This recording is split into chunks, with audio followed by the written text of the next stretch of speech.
In Cade Cunningham's rookie season, the Pistons finished with a record of 23-59. In the following two seasons, they would win 17 games and 14 games respectively.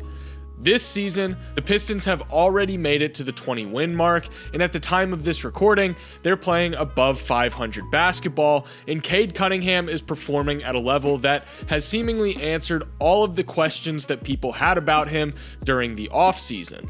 A lot of those questions centered around whether or not Cade Cunningham could be Detroit's primary building block and play at an all-star caliber level and be that franchise cornerstone. Considering how good he's been this year, averaging 24 points, nearly 7 rebounds, and nearly 10 assists, as well as high-level defensive impact, the question of can you build around Cade is seemingly being answered. As NBA fans, we can be pretty impatient if a player doesn't meet expectations in a relatively short amount of time, especially if that player was drafted with a lottery pick, and even more so if that player was drafted number 1 overall.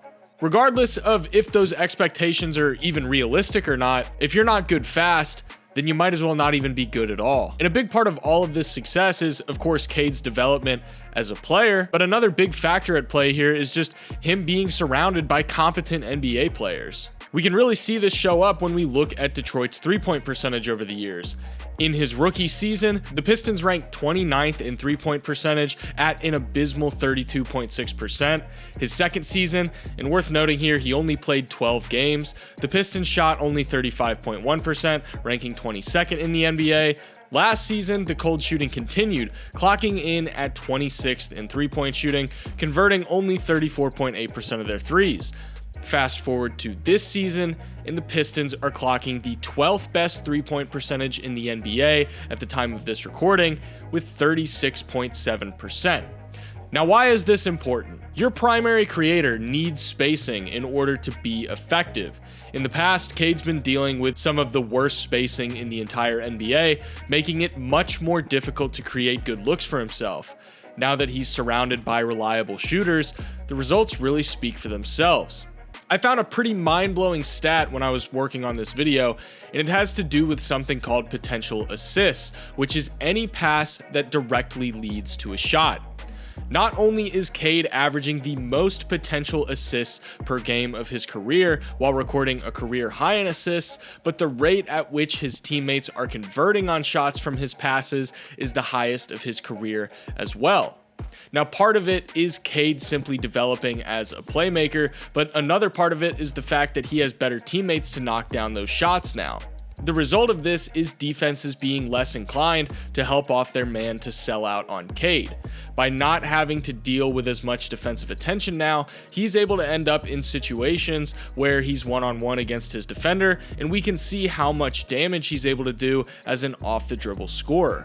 He's a very methodical player with a very deep bag, and although his raw foot speed isn't something that he really relies heavily on, he's really good at breaking down his man off the dribble and waiting for them to make a mistake so he can capitalize on it, and his footwork after picking up the ball on his drives is a major part of how he's able to create space for himself, particularly in the mid-range. There are a ton of areas where Cade has improved drastically, but arguably the most eye-catching part of this improvement has been in the three-point shooting department.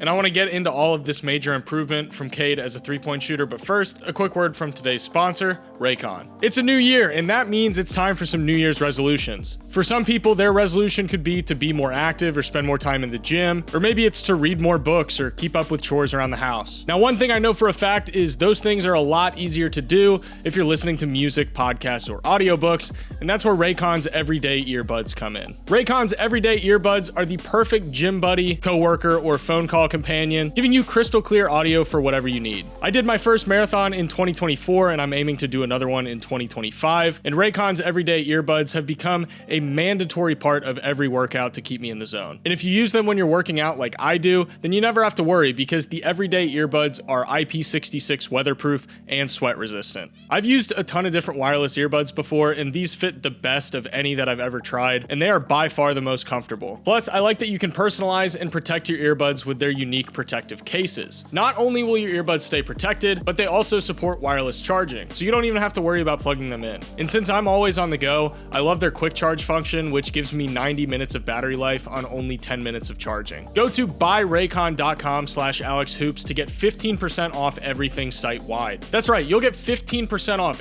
everything on Raycon's website when you go to buyraycon.com/AlexHoops. Huge thanks again to Raycon for sponsoring today's video. Let's get back to it. Now, when it comes to talking about Cade Cunningham's three-point shooting, there's the obvious stuff in the box score that's going to stick out. His three-point volume is the highest it's ever been, and he's knocking them down at the best rate of his career. But it's not just about the fact that he's a good three-point shooter now. I think it's really important to understand the implications that his three-point evolution has. It's how he's getting those threes, because that's where things have gone from, oh, this guy's knocking down threes at a higher rate, to now being this player's three-point shooting ability is forcing defenses to game plan for him entirely differently. A lot of his success is coming off of screens in the pick and roll.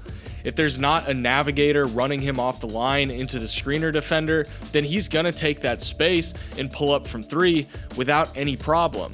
And this prompts opposing teams to have to use significantly more aggressive defensive coverages against him to prevent him from getting easy looks from the perimeter. But there's a big problem with this. When you sell out on a player to prevent them from getting what they want on the perimeter, you surrender a numbers advantage because you have 2 on the ball and only 3 defenders for the 4 other players on the floor. In the past, you could argue that Cade didn't really have the necessary personnel alongside him to really be able to capitalize on these numbers advantages when he would pretty rarely see these aggressive coverages. Now he has competent players that he can either feed on the short roll to collapse the defense to hit a corner shooter, or when the defense helps off the corners, he can hit the shooters to turn the advantage into points. If you double him off a pick and roll, he's going to punish you by making that feed to the roller.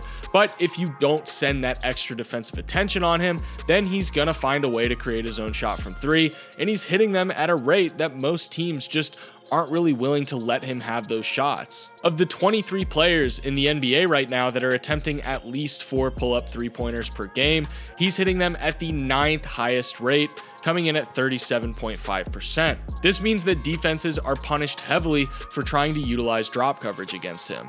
When he shakes his defender on a screen, once he sees that big standing 2 or 3 steps below that three-point line, he's doing everything in his power to get into some space on the perimeter to get an open look. Not only is he having a career year in three-point efficiency, but he's also being assisted on his threes at the lowest rate of his career, and this means that he's doing a lot of that creation by himself. His scoring ability isn't just predicated on his three-point shooting though. He's consistently developed that mid-range game a little bit, and also has some decent post-scoring ability, and he uses that to manipulate defenses, able to bait them into sending an extra defender to provide help. In the second that double comes, he's looking to hit the open man wherever they are on the floor. Now, this offensive evolution is great, but I think this chart really puts into perspective just how rapidly he's improving. It's hard to wrap your head around the fact that he's only 23 years old, and he's still seeing pretty rapid development over the course of his last 100 games. If this is where he's at right now,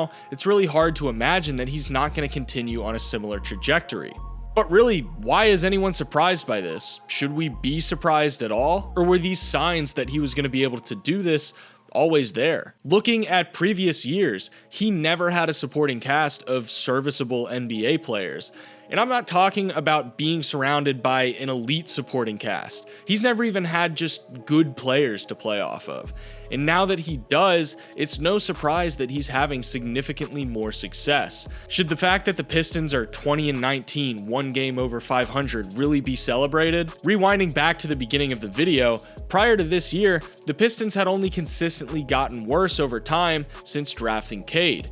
When you put it into the framework that they've already won more games this year than both of the last 2 seasons, then you realize that this is a massive step forward.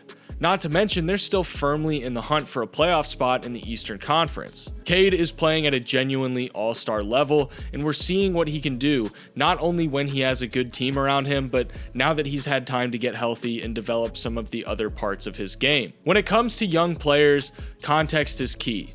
Were Cade's early struggles as a player his fault, or were they a byproduct of bad coaching, bad management, and a lack of supporting personnel? It's difficult to answer that question with a degree of certainty, but what's important is that he's doing what he's doing now, and it definitely seems like he's benefiting from having guys around him that can do their jobs on a nightly basis. Really hope you guys enjoyed this video. As always, consider leaving a like and subscribing if you want to see more. Thank you guys so much for watching. I'll see you in the next one.